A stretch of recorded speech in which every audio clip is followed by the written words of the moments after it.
York City-based Superior Discovery is a full-service provider of end-to-end paper and electronic discovery services. With additional production facilities in Washington, D.C. and Chicago, here at Superior we cover the entire discovery lifecycle from collection through to production. Superior offers a full suite of paper discovery from copy and scanning along with objective bibliographic coding services.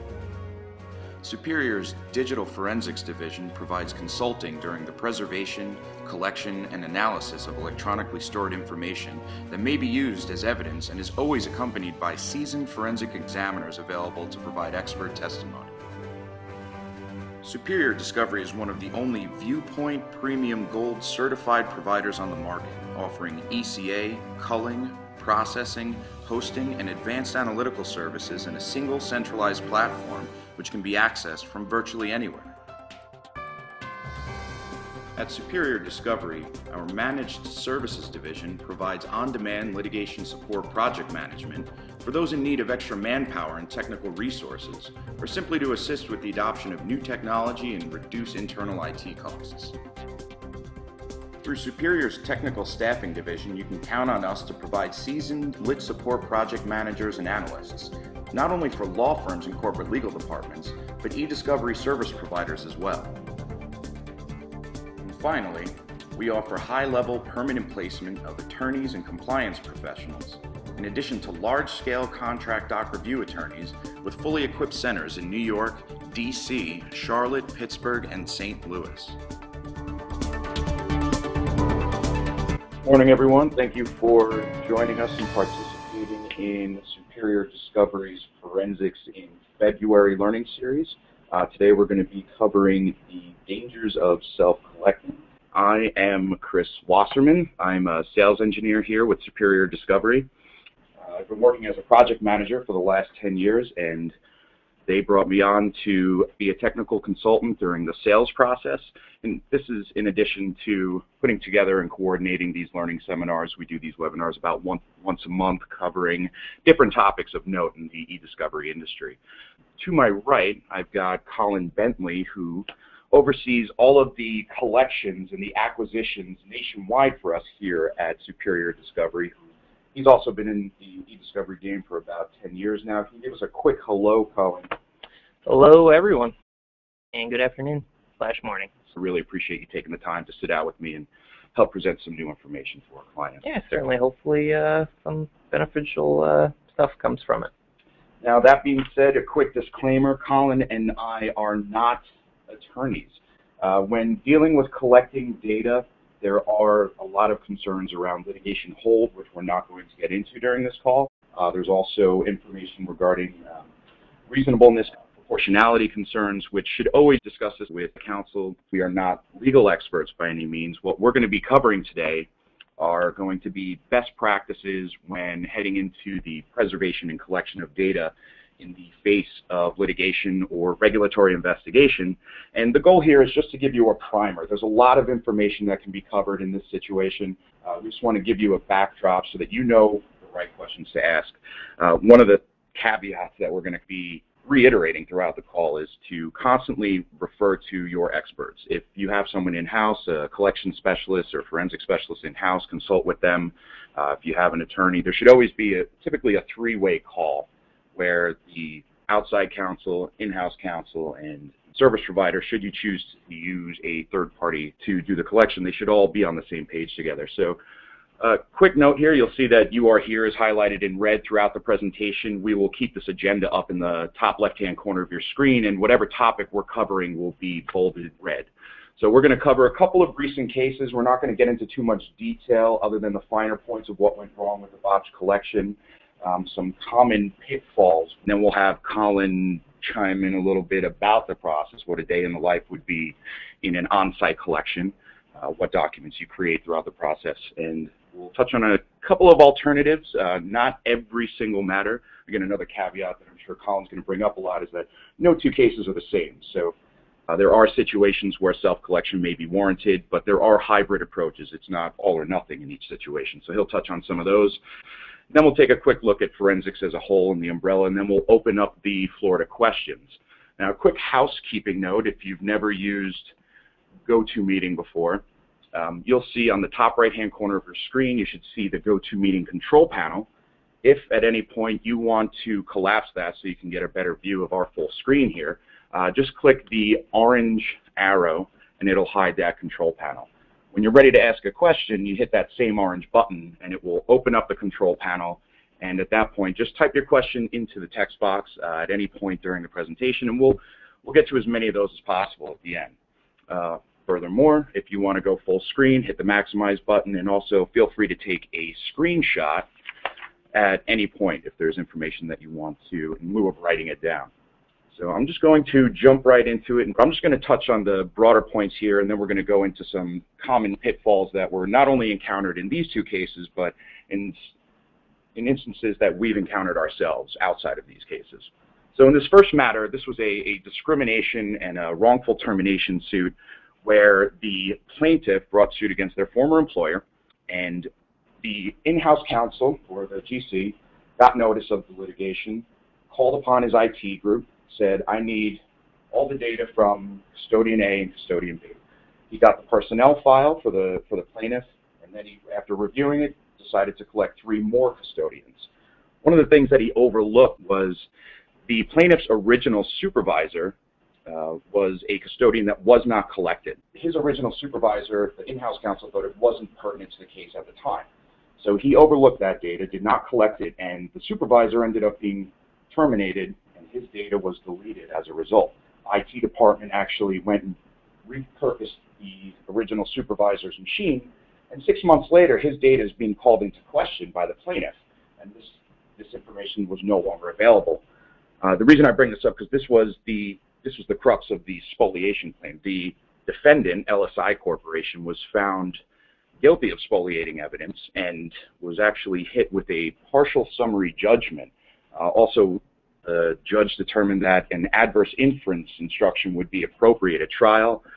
There was a small monetary sanction as well. Moving on to the next one, where it's a little bit different, and this is probably the poster child case of what's the absolute worst case scenario of what could go wrong in terms of penalties.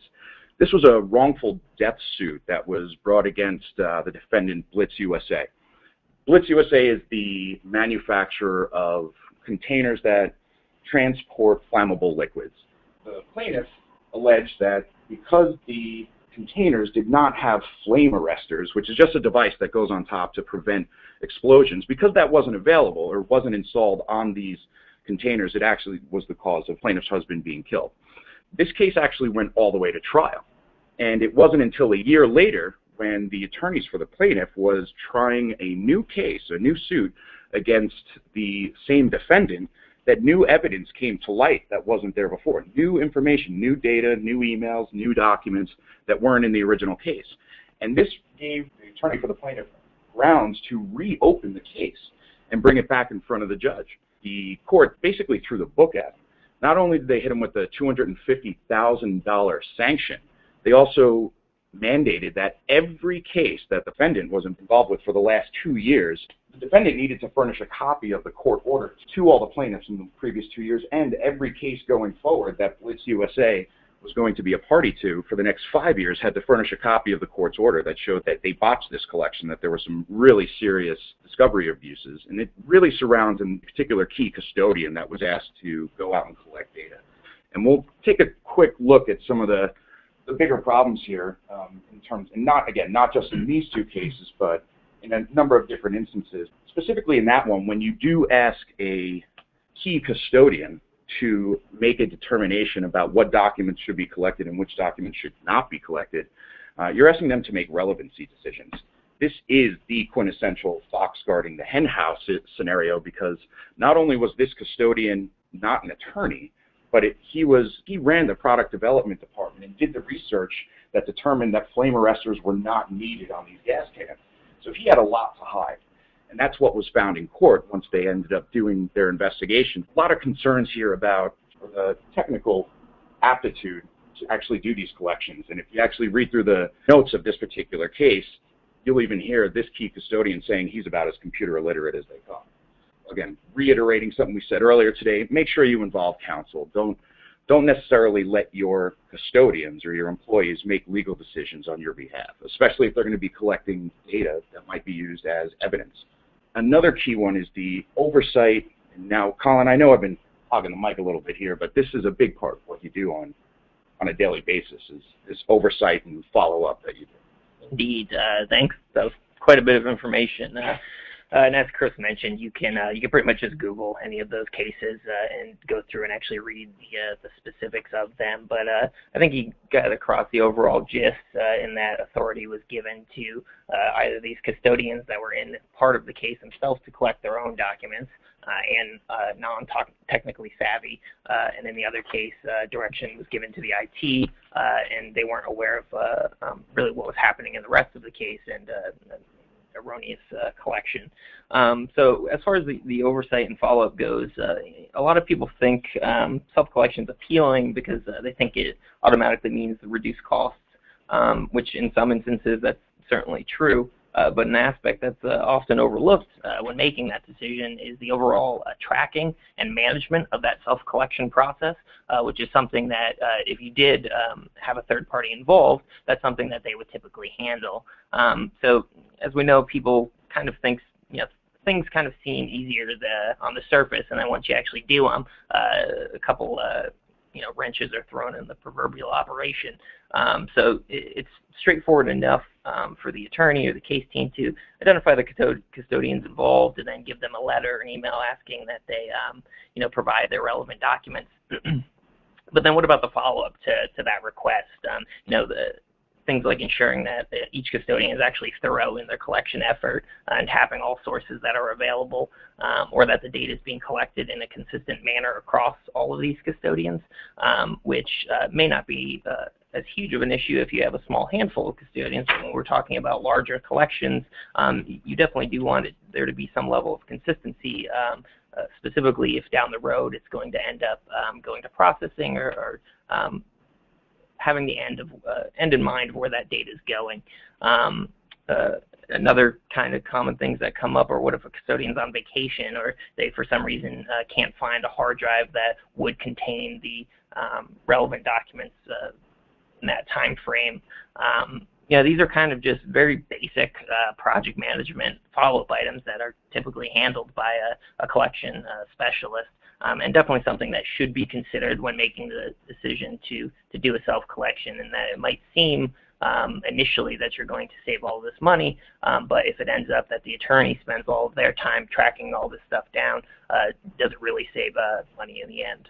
But at the end of the day, key takeaway being, if you are going to give these instructions, make sure that you follow up to see that they were followed. There have actually been a number of cases. In fact, the first case that we referenced, something that came up during depositions was that the general counsel testified saying that he asked his IT department to collect any and all data relating to the particular custodians, and then later on the IT department was deposed and they said we were instructed to just collect specific data. Now this was a verbal instruction, so this brings us to our next point. You want to document everything that you do.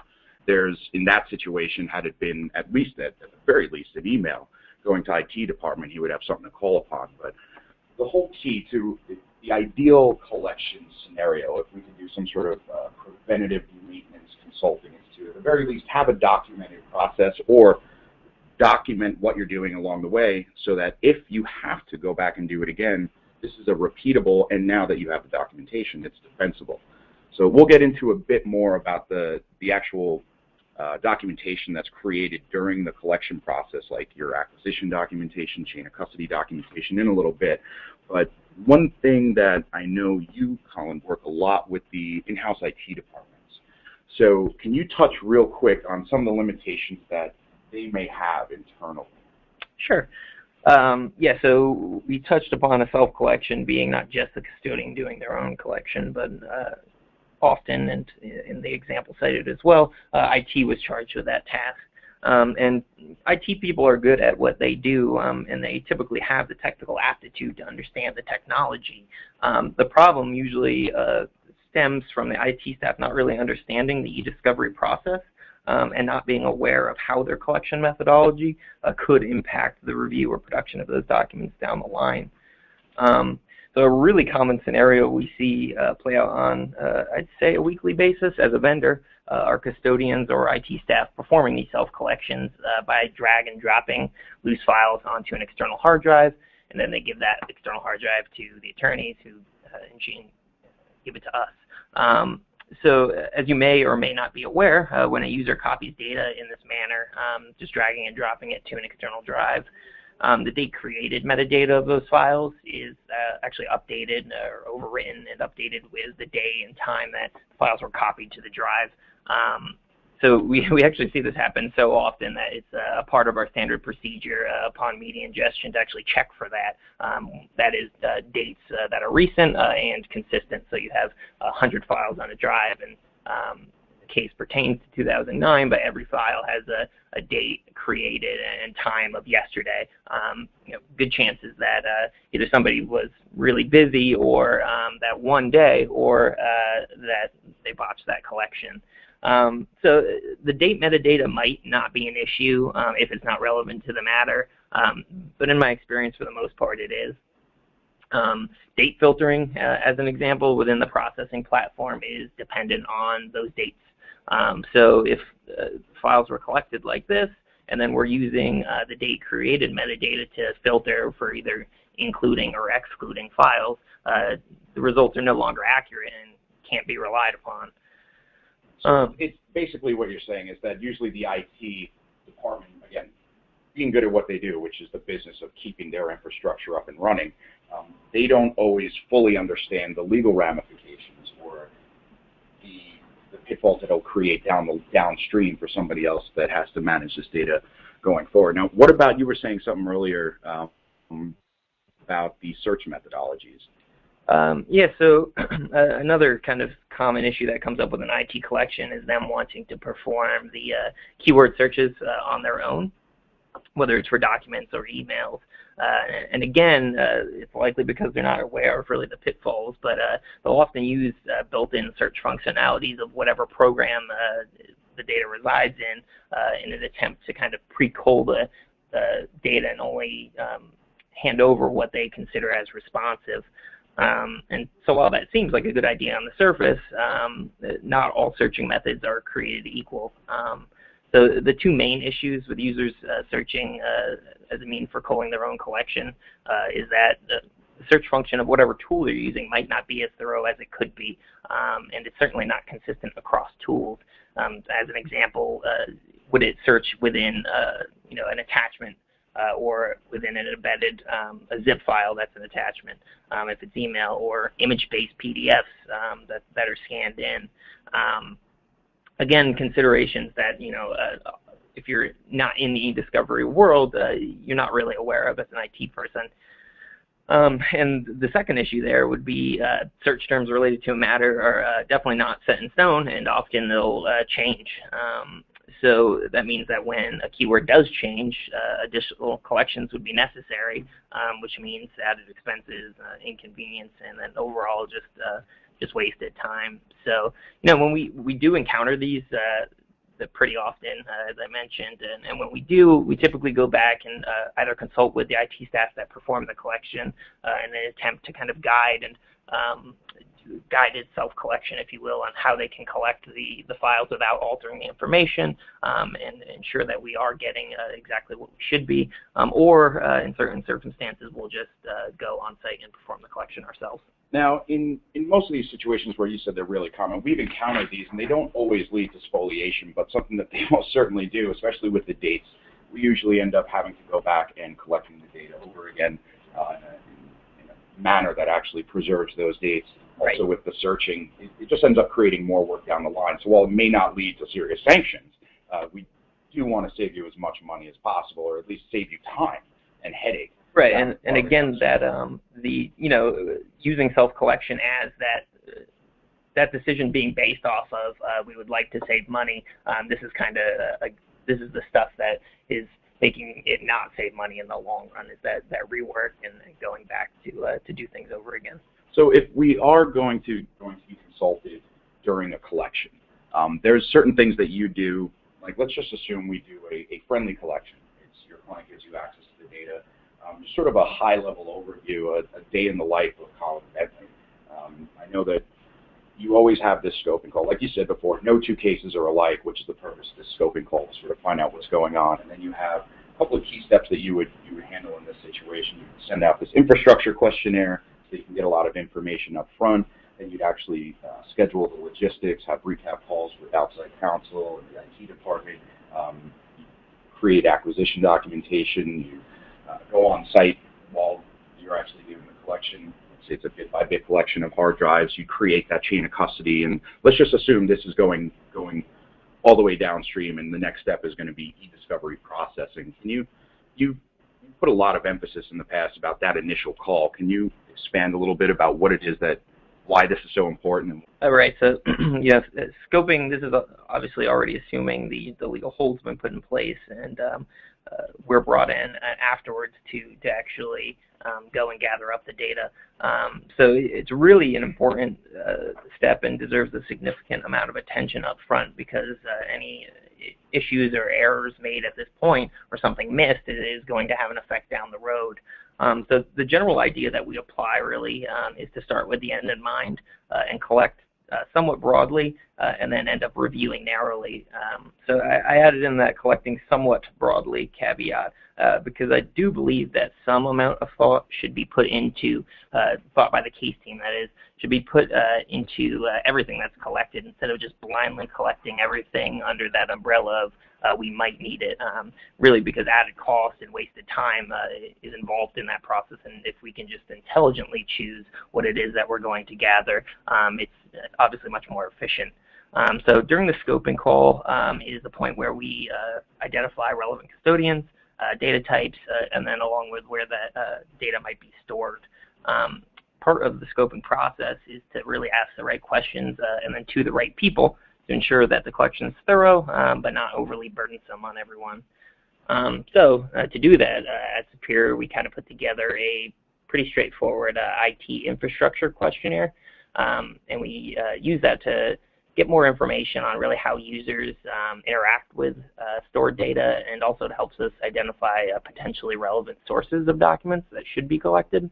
So I've got a screenshot here, and I don't want to take up too much time because this can get pretty dry, but this is something that you send out to typically whoever's the point of contact on the client side to find out more information. What I've done is sort of highlight, I've taken all the questions that you would typically have under the email systems, the network and shared storage. Typically you have 5-10 questions to sort of guide you and create that data map so that when you do go on site, you know where everything is.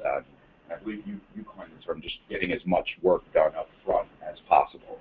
Can you touch on, not every single one of these, but can you touch on maybe 2 or 3?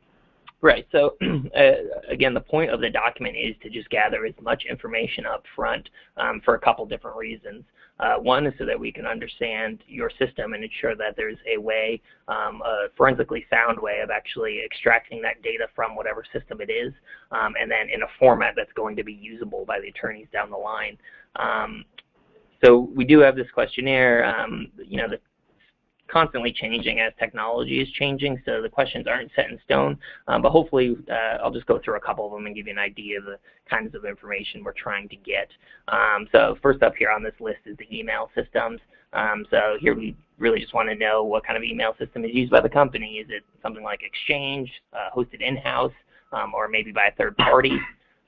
Also, actually even recently I encountered a client that was using it had been a DOS-based email system, inter-office email system that somehow has still been upgraded or updated and throughout the years, but still resembles DOS or a very basic program. And so the challenge was to try to extract relevant emails from there and then into a format that would work moving forward in our processing platform. So knowing that up front, obviously getting on site and then encountering this type of system would definitely throw a wrench in the works, as you mentioned before. So how about like mobile devices? I know there's been a lot of buzz around BYOD is the new acronym, as that's out there. Yep, so mobile devices are definitely becoming, I'd say, more and more important in matters as of late, because people are kind of moving away from their PCs, where they would be sitting at a desk, and now are using their phones or tablets for the majority of their communication. So definitely we would want to find out kind of the company's policies for these, if they do the BYOD model, or they assign them. If so, do they capture any information from there? Are they logging text messages? Are text messages even available? Things like this. And then kind of moving on, the former employees bit is another pretty important one, and kind of ties into one of the cases you just spoke to. It would be, what's the company's policy for handling a user's data after they've left the company? As we know, in litigation kind of has a bit of a delay. So an employee may have left in the 5 years since the case was started, or something's changed. So we want to know where that information is, or at least what the company's policy is for that. And also, I guess, speaking to employees, this reminds me of a case I worked on a while back where we went and instructed the collection, and we went by the custodian name. Everything was, we filled out this collection questionnaire along the way. And we were told to collect all of Jane Smith's email, right? And we received that data and processed it accordingly. And we received also Jane Doe's email, and we processed that as a separate custodian. And it turned out that it was the same person. She had just been with the company so long, she was there before she got married and after, and she was still there. Right. And it ended up creating a bit of a problem downstream for the people who had to process the data. So something just to take into account. Check to see if anyone's been married, if any of your custodians have changed their names within the time frame of what you're collecting. Yeah, and I think that also kind of goes back to the asking the right people the right questions. There's obviously a lot of turnover at most companies. So if the case goes back 5 years, it'd be nice for your primary point of contact, or to at least speak to at one point somebody who does have historical information about the company. Now, I've highlighted a couple of the some of the more obscure points that haven't really have sort of risen to the top over the last year or so. In terms, can you speak to some of these, because this is not something that you would see a few years back? Sure. So one of the things would be cloud storage, and again, actually, all of these, this is actually in a category called other, because it's constantly changing, but cloud storage. So if the company or user is using something like Dropbox or Amazon's service, or data stored somewhere that's not local, that we wouldn't necessarily have access to by making a copy of somebody's desktop drive. Another often overlooked source would be instant messaging. So it might be some sort of inter-office specific communication, like Link from Microsoft, that's meant for users within a company, or it might be that everybody in a company uses Yahoo Instant Messenger to speak with each other, or GChat. And if so, how can we go about getting that data? And then finally on here we have the social media sites, which has become more popular as of late, as more people are using them. So again, it would just be, do we need to collect those? If so, how can we go about doing that? All of these are, a bit obscure, so they all have their special handling, special tools or software that we would use to go about getting them in the best format possible. And so again, not one size fits all. There might be situations where the infrastructure is simple enough that where you could guide the IT department to collect their own email, but when it comes to, let's say, backup tapes or these mobile devices, if you needed a bit-by-bit forensic image of a mobile device, you need to use special hardware for that. Yeah, certainly. And, there's thousands of phones out there, so everything is definitely on a case-by-case basis. So once you've gone through the scoping process, and this is sort of part of that, you've answered these questions, then you set up the logistics. Typically, you have a call with outside counselors, you talk with in-house IT, and you go on site and you actually do, let's just say in this scenario, you're imaging hard drives. Tell us a little bit about the documentation that you do during this collection process so that they can be aware of it. Right, so all work that's performed relating to the gathering or really any interaction with the data is always logged in great detail, so that we're creating an audit trail of exactly what was done, and so that now exists. So any data that's been removed from the location, whether it's original media or collected copy, we also create a separate chain of custody log, and it would be started at that time. Chain of custody, I'm sure most of you are familiar with it. A very basic document that just provides a chronological paper trail of sorts of where that evidence originated, where it's been, and then who's been in possession of it. So now, assuming that you're not going on site, there are certain situations that don't warrant you actually going out to the client location. Right. So for e-discovery collections, we have a lot more options because it's often not necessary to create a full physical image of a hard drive for the purposes of e-discovery, because often we don't really care what's in the deleted items or the user's history on there. We're just trying to get to their actual files. So for cases like this, we do have a couple of remote options. One of them that's been pretty popular of late would be we put together a remote self-collection hard drive kit, which is essentially a USB hard drive along with a set of instructions to be sent to the user.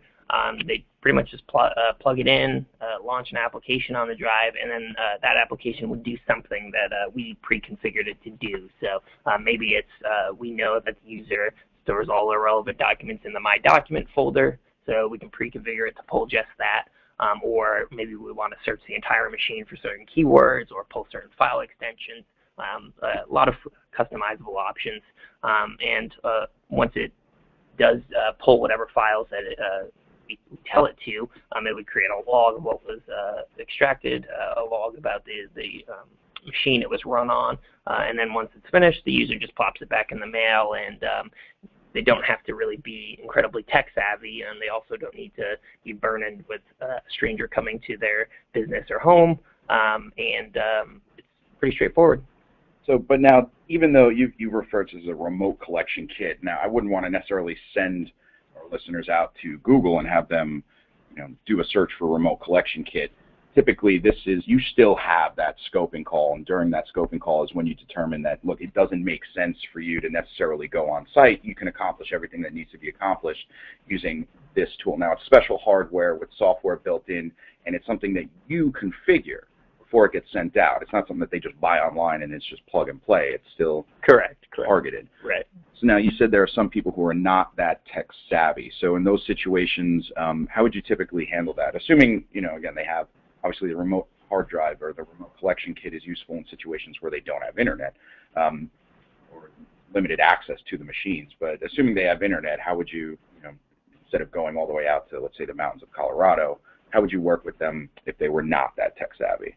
Well, it is very straightforward, but again, everything's a case by case. So if we have somebody who their technical limitations stop at plugging the hard drive in, we could do some sort of web connect session where we would, after they plug in the drive, they would just need to click a link that we sent them, and then we would actually perform the collection remotely or run that self-collection kit, again, documenting our steps, recording the screen session, just so we can go back and say this is certainly what was done at that time. So a nice hybrid approach is, and this is to sort of touch on a topic that we covered earlier, was that oversight. So having the oversight of someone like yourself would be able to avoid some of those pitfalls that we discussed before. Now, again, I mentioned searching on Google. The term forensics tends to get thrown around quite a bit and can mean a number of different things. Wondering if you could shed some light on what forensics for e-discovery is, right, in our space, and what others may encounter if they are going to go out there and do a Google search. Can you provide just some pointers just based on your experience? Sure. I mean, so there's really no standard certification process that makes somebody qualified to do your e-discovery collections, but there's definitely some things that can be considered to kind of narrow down your options. In my opinion, and this is certainly subjective, but I believe that a company's experience is really the biggest factor. How long have they actually been performing this type of work? People usually just assume digital forensics is under the same umbrella, but not really realizing that there's a bunch of specialized kind of subcategories within, just like there is anything else within law or doctors and you name it. So, yeah, I mean, as an example, there could be somebody that has been a forensics investigator, maybe for a police department, working entirely on criminal cases for 15 years, but they're not aware of really the rest of the EDRM model, or has never worked on a civil case, and they're just not really aware of the process and the implications involved. So e-discovery really has its own nuances like anything else that can only be learned through experience. Because a lot of people have even asked me, do you guys do data breach incidents response and stuff of that nature? So it's not really, that doesn't typically fall into the discovery realm. That would be more preventative maintenance, information governance on the corporate side up front. Oh yeah, or I mean really incident response, which would be a subcategory of forensics. Yep.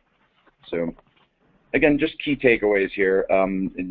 And feel free to chime in at any point, but essentially we don't want to scare you into using a forensics provider or using a special collection or a collection specialist for every single matter. A lot of clients have been through one e-discovery nightmare where they collected too little and they've made a point of over-collecting on every case moving forward, while in other situations we've had clients that have never gone through it before and go through it the first time because they under-collected or they thought they could handle it on their own. There really is no one-size-fits-all hardened rule when it comes to collecting data, which is why we say, at the very least, be aware of the process, be aware of the documentation, be aware of the ramifications, but at the very least, even if you don't use a forensic specialist, if you don't use a collection specialist, at least consult one, or at least contact your attorneys or e-discovery counsel to point you in the right direction. Now, we have a couple of minutes left, and I've got, I can get to a handful of these questions. There's something that just popped up here asking for a bit more information about the chain of custody. Someone's asking if this is a standard form that they can just download somewhere. Now, I know we have our own chain of custody form. Can you maybe speak to a bit more in depth about what you're actually tracking on that chain of custody? And the short answer is obviously no. Everyone sort of has their own, but it's still. Go ahead. Right, exactly. So that is the answer, is that there's really no universal standard of your chain of custody documentation. Everybody does it a little bit differently, but they do kind of have key pieces of information, that being some amount of information about the media itself, something that ties it to it. So if it's a hard drive, for example, likely the serial number or whatever else is on the label, along with the origin, and then the user's or whoever has been in custody of that a space for their names and the date and time that a transfer occurred. There are even some people nowadays are using electronic chain of custody, where they would either sign digitally or maybe put their fingerprint on it. So there's quite a bit of different options out there. I've got another question here just to jump to real quick. I guess someone ran a Google search on your name and pulled up all the acronyms that you have after it. These are all those different certifications. Now, you did say there were no standards per se. There are a lot of different types of certifications in the forensics field. Can you touch on some of the certifications you have? Certainly. I mean, when I say there's no standard e-discovery certification, it's e-discovery is very broad, and I don't know that there's really any test that you can take that says you're going to be great at something. So you just take as many as possible. Well, my certifications are specific to digital forensics, not specific to e-discovery within digital forensics, but a couple of the big ones would be the ENCE, which is the NCASE put out by Guidance Software, NCASE certification, where you go through the process of pretty much proper evidence handling and then some sort of forensic analysis, searching through whatever it is that you did collect to try to find specific information and then document that information in a way that would be presentable to a court. The other kind of big one that a lot of people have, or that in the industry anyways, is considered somewhat more prestigious, I guess, would be the CCE. It's the Certified Computer Examiner, which is just, it's vendor agnostic, so you don't have to use NCASE, but kind of tests you on similar evidence handling procedures and then case investigations. All right, now we only have a minute or two left, and we didn't really touch on all the different types of services that are out there, but something that when vetting vendors, I guess, you'd say, we didn't really touch on expert testimony, but can you just, not saying give us a day in court, but just what should be, if you're going to vet a vendor, what would you ask them regarding? Well, I mean, testifying certainly, as some of you may know, is its own game or its own world. So if you have not had experience in it, so if it's a first-time collection specialist or first-time investigator, they may not be prepared for all that's involved in the scrutiny that's involved specifically in testifying as an expert. So, and that typically goes into, it's something you've said to me in the past, that every time you go into the field and you actually oversee a collection is something that you're always cognizant of going into it, that you may at any point be called in to testify to back up the work that you did along the way. Right, and I think that's a theme that can also apply to the self-collection, is that anything that you're doing, as you're doing it, think, how am I going to prove that this was done? Is this repeatable, what I did? Is it defensible? Is this the correct way or the best way that we were able to do this, maintaining as close to the original as possible? Okay, I know we're just about out of time, so I just want to wrap up real quick. I will be sending our contact information is up on the screen right now. Please feel free. We're not going to be able to get to every single question that came up. They're still coming in. So we'll reach out individually to everyone who had a question, and we'll follow up with a nice little packet of information so that you can do some more homework on your own, some best practices. I'll send copies of the court orders for the two cases that we discussed. Day versus LSI and Green versus Blitz. We'll also send out a sample collection report that a project manager would typically create after a collection, or basically to monitor the collection process from an e-discovery project manager standpoint. And some other information just to kind of point you in the right direction should you have more questions.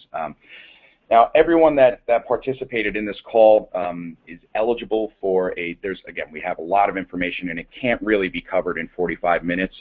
Colin has promised me that he would be available to accompany me if anyone wants a 90-minute, 2-hour. We've done a lot of lunch and learns in the past with our law firm clients and our corporate clients, and even some of our discovery providers that are out there that don't do their own collections work. We can come in and do a sit down and give you a much more in-depth sort of presentation to cover a lot more of the points that we may have skipped over just because we're limited on the amount of time that we have. So. Thanks, everyone. Thank you very much.